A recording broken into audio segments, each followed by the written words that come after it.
We doing it today, guys. We are creating an invincible Pokemon.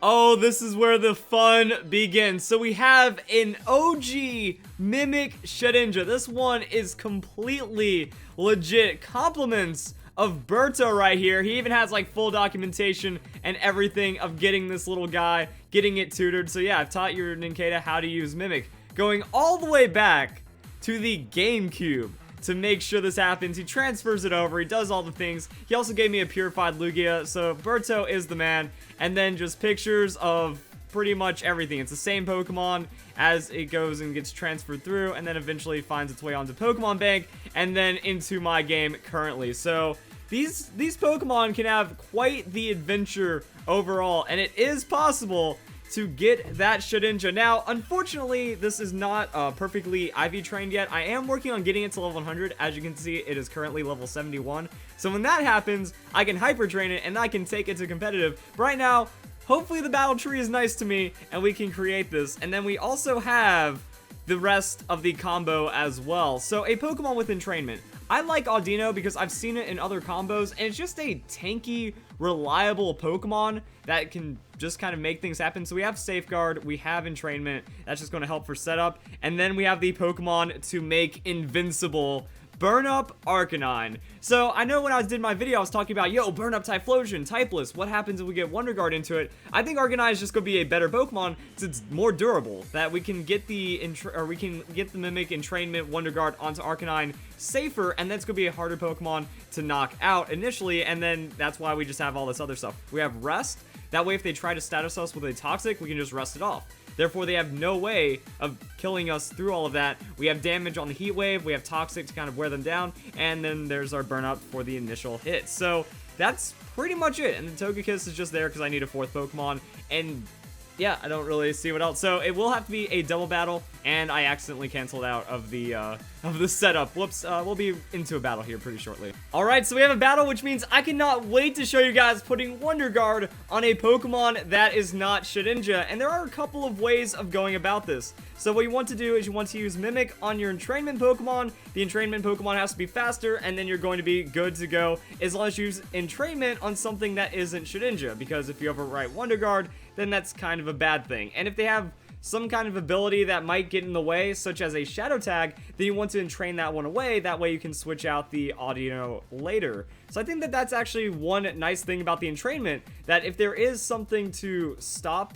your setup, there might be a way of playing around that. But that's how you get Mimic onto the Shedinja. Now, you might have noticed Trick Room on the Audino. That is definitely something you can run, but we start finding some complications, even though it can help your setup against faster Pokemon. So as we can see right here, Shedinja has the 40 base speed, but Audino has 50, which means that Shedinja becomes the faster Pokemon under Trick Room. So that means you'd have to have a Shedinja that does not have a hindering nature, and then an Audino that does have a hindering nature. That way you can kind of underspeed it, and then drop the IVs, and then play around with it. Maybe Shedinja needs a couple of speed EVs. I haven't gone through the exact math, but depending on what you have, then that's the setup that you go for. Unfortunately, I have a Calm Audino for this demonstration, so the Audino's faster, which means no Trick Room. However, against this Beartic, it seems like it's going to work out. But there are quite a few benefits to the Trick Room. That Shedinja can protect, then the Trick Room goes up, and then that's going to kind of help out. But now I have Entrainment. So I just get to use Entrainment on whatever Pokemon. Let's go and throw it on the Old Maid, even though Old Maid is switching out into Arcanine. And yeah, this is where Trick Room could also be nice, because if Shedinja is the slowest Pokemon on the field, Arcanine is about to get Wonder Guard.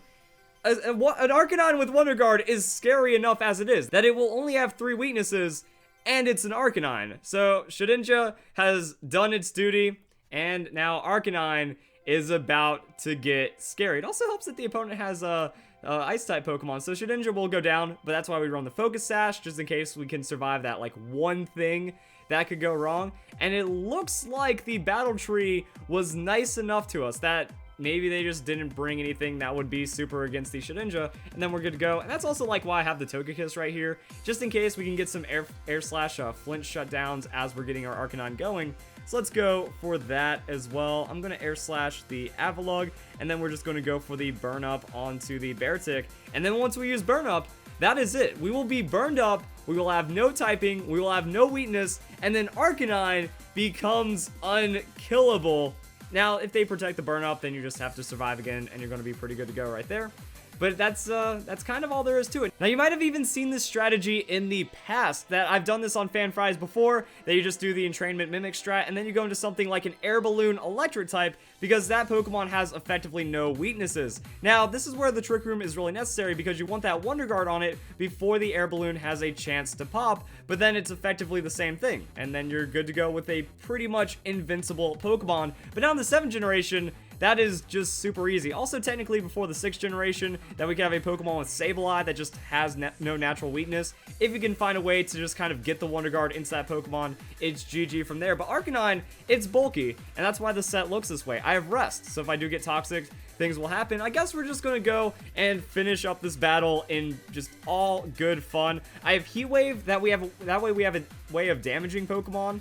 So if a Steel-type Pokemon shows up, they're immune to Toxic, we can still do the damage, and Avalugg has a chance of getting flinched by the Air Slash, or it just might die to the Heat Wave. So the thing is, we're not doing a lot of damage. We did lose our Fire typing, so we have no Stab. Beartic with the Stone Edge, Togekiss is going to avoid it. Oh, I thought it would have been hilarious if Beartic still kind of registered Arcanine as a Fire type for the Stone Edge, but Vanillix's Snow Warning is going to come in.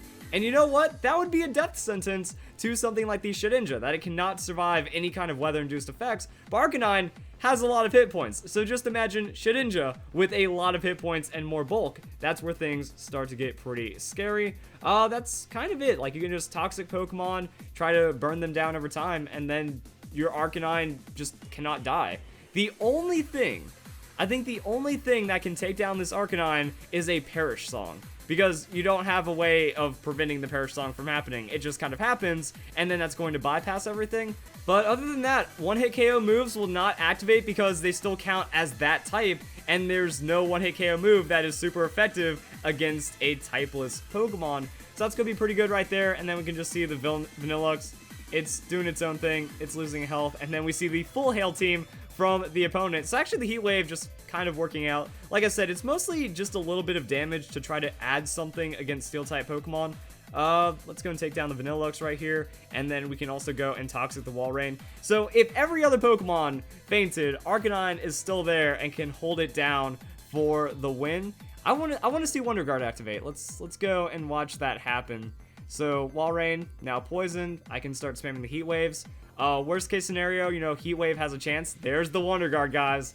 Arcanine's Wonder Guard, invincible, cannot die, has just, it's beautiful. It's awesome to watch. Takes quite a bit of setup. So yeah, the setup is going to be the biggest issue with the strategy right here. That if you can stop the Entrainment, if you can stop the Trick Room, if you can stop the Shedinja, then it doesn't happen. But once Wonder Guard is on the Arcanine and it uses Burn Up, there is no hope for the opponent except for that Perish Song. And even then, like, if the opponent has faster Pokemon using Perish Song, Arcanine can still technically win as long as there's only like 2 Pokemon on the field that have already listened to it. It gets kind of screwy from there, but there's still like a slight chance that the battle can be won off of something like that. And I guess now we spam Heat Waves. Also, Heat Wave does have a chance to burn the opponent if they were Steel type, so a little bit of extra damage just in case. But it's kind of strange, just like playing with a typeless Pokemon. And yeah, there we go, guys. So, little bits of damage, the poison will add up. I wanted to show the end of this battle, but it looks like it's going to take a lot longer than I expected. And I think you guys just came here to see the Wonder Guard happen, and that's all that there is to it. Okay, so it looks like we just found something weird about the strat as well. You might notice that Walrein is looking pretty healthy right now. Well, that is because it's the battle tree, so anything is possible. And it is a Chesto Resto stockpile Walrein.